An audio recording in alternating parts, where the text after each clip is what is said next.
kelas 12 IPA dan IPS metode 5, kita masuk kali ini ke ukuran penyebaran. Jadi kita mau mengamati ketersebaran data lewat beberapa ukuran-ukuran statistik yang akan kita pelajari kali ini. Dimulai dari jangkauan data, nanti kemudian kita tarik jangkauan antar kuartil, kemudian hingga ke pagar dalam dan pagar luar. Beberapa nanti akan kita jelaskan tujuannya itu apa sih dicari nilai-nilai statistik tersebut. Kita masuk langsung ke contoh soal. Nanti dari contoh soal kita akan buat rumus-rumusnya. Jadi bergerak dari contoh soal baru rumus-rumus dari semua ukuran penyebaran data yang akan kita pelajari hari ini. Nah, ini data, kita hitung dulu berapa buah datanya. 1, 2, 3, 4, 5, 6, 7, 8, 9, 10, 11, 12, 13, 14, 15. 15 banyak data 15, N15. Nah, kita cari satu persatu dulu, tetapi ada baiknya kita buat dulu statistik peringkatnya ya. Statistik peringkatnya maksudnya kita urutkan datanya dari terkecil ke terbesar. Seperti ini hasilnya. Nah, ini statistik peringkatnya ya. Oke. Nah, kemudian kita perhatikan dulu yang pertama kita butuh yang disebut dengan jangkauan. Nah, jangkauan ini adalah ukuran penyebaran data paling mendasar. Ini adalah nilai berupa nilai datum terbesar kurang datum terkecil. Jadi seandainya ini berupa nilai misalnya nilai matematik kamu, berarti bisa kita simpulkan 1 orang bernilai 4, 3 orang bernilai 5, 2 orang bernilai 6, 4 orang bernilai 7, 2 orang bernilai 8, 2 orang bernilai 9, 1 orang bernilai 10. Atau misalnya ini nilai ujian nasional UN. Nah, pertanyaannya adalah ketika ditanya, cari dulu jangkauannya. Berarti jangkauannya adalah nilai UN paling besar adalah 10. Paling kecil adalah 4. 10 kurang 4, 6. Ini cukup besar perbedaannya. Nah, perbedaannya sangat besar sekali. Artinya apa? Orang yang paling bodoh dengan orang yang paling pintar, selisih nilainya sangat besar. Berarti di kelas tersebut cukup jauh perbedaannya orang pintar dengan orang tak pintar. Nah, jadi kalau dalam hal ini jangkauan mau besar atau mau kecil, gunanya untuk mengevaluasi apa ya tergantung jenis datanya atau tergantung persoalan apa yang mau dicari.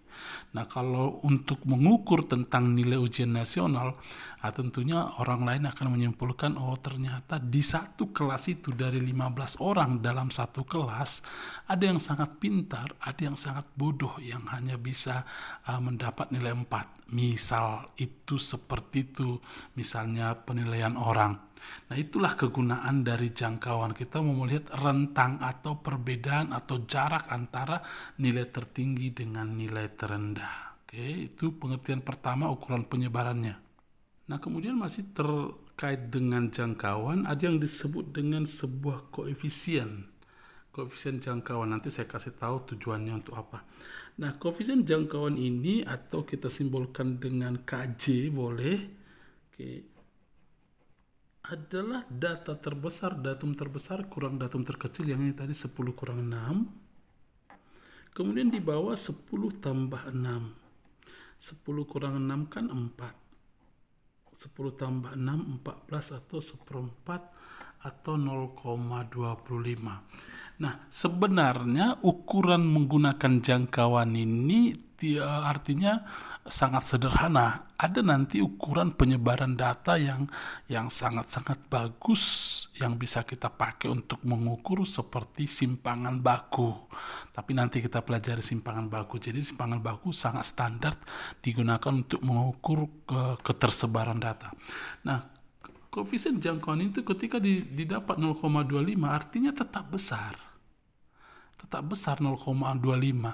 Mestinya Kalau kelasnya homogen, ini kan sangat beragam di satu kelas itu, antara yang pintar, sedang, dan tidak pintar.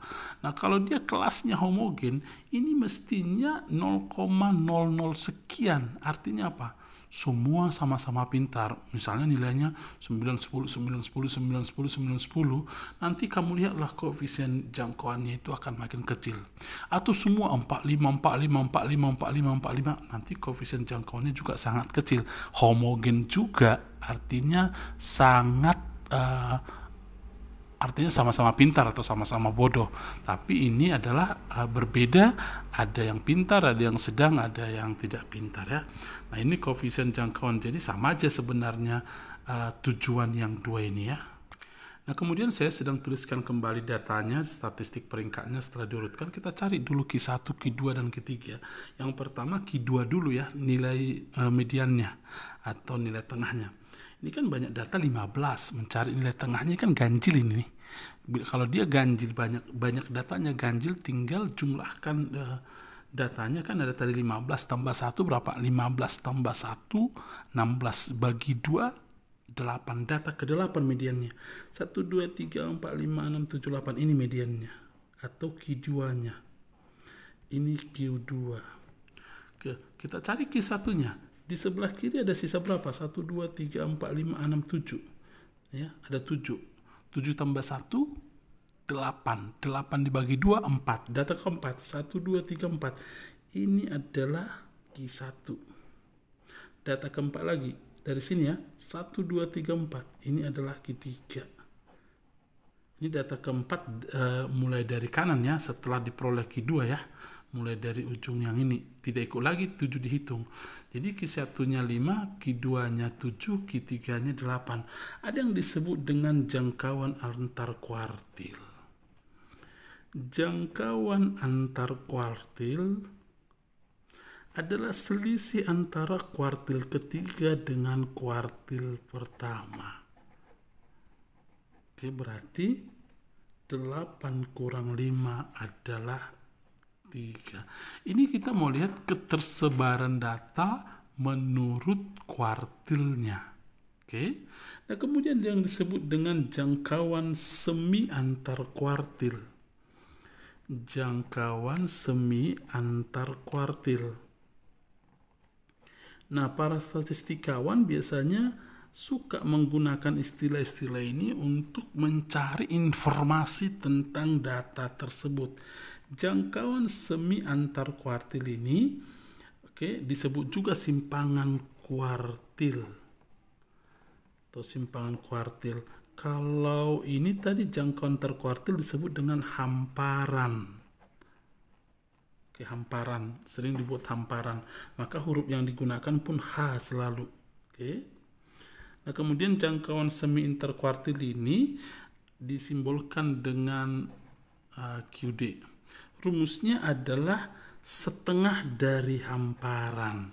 Berarti setengah dari Q3 kurang Q1. Berarti setengah dari Q3 kurang Q1 tadi 3. Setengah dari 3 atau 3/2. 1,5. Nah, terkait dengan seperti ini, di sini kan dari tadi koefisien jangkauan. Kita boleh juga mencari, ini dari jangkauan ada koefisien jangkauan, bisa kita cari koefisien dari setengah hamparan tadi. Koefisien dari jangkauan semi antar kuartil. Berarti Q3 kurang Q1 per Q3 tambah Q1. Q3 kurang Q1 tadi 3, 8 kurang 5 per 8 tambah 5. Hasilnya adalah 3 per 13 ya. Oke, cari nanti 3 per 13 ya. Baik. Nah, kemudian kita akan mencari step atau langkah. Disebut satu langkah atau kita sebut dengan L adalah 3/2 kali dari hamparannya. 3/2 dari hamparan. Oke, berarti ini bisa kita tulis 3/2 dari hamparan tadi apa? Q3 kurang Q1. Boleh begini. Oke. Atau boleh juga kita tulis 3 kali Q3 kurang Q1 per 2. Sedangkan Q3 kurang Q1 per 2 adalah jangkauan semi interkuartil atau QD tadi. Berarti L sama dengan 3 kali QD. Ini kan QD ini tadi. Oke. Nah, tujuannya ini apa nanti? Nanti kita cari ketika mencari yang namanya pagar dalam dan pagar luar, karena dari sana kita nanti akan mengerti maksud dan tujuannya. Jadi kita cari dulu nilai satu langkahnya, berarti L yang sudah kita dapat adalah 3 kali QD tadi yang kita dapat adalah ini. QD yang kita dapat tadi kan 1,5 atau 3 per 2 ya.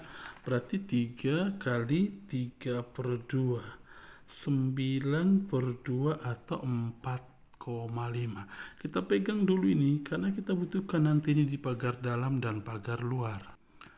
Oke, kita mengenal lagi yang disebut dengan pagar dalam dan pagar luar. Pagar dalam ini nanti nilai satu langkah yang kamu dapat 4,5 di bawah Q1 kuartil 1 ya. Nah, pagar luar nilai satu langkah di atas Q3. Nah, istilah untuk pagar dalam nanti disebut batas pencilan bawah boleh. Kalau ini batas pencilan atas. Apa nanti maksudnya? Nanti kamu perhatikan dulu. Kita cari dulu angkanya, baru nanti saya kasih tahu apa maksudnya. Nah, yang pertama kita cari dulu pagar dalam atau PD atau BPB pun boleh ya. Oke. Pagar dalamnya terserah istilah yang dipakai, pagar dalam aja kita pakai ya, nggak usah pala BPB, lebih enak pakai PD. Gitu adalah Q1 kurang L.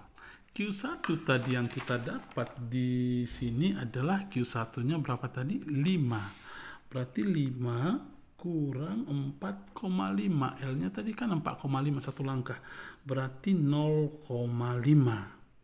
Nah, kemudian pagar luar adalah Q3 tetapi di atas. Ini tadi di bawah berarti kurang L.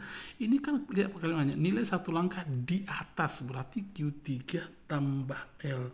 Q3 tadi yang kita punya adalah ini.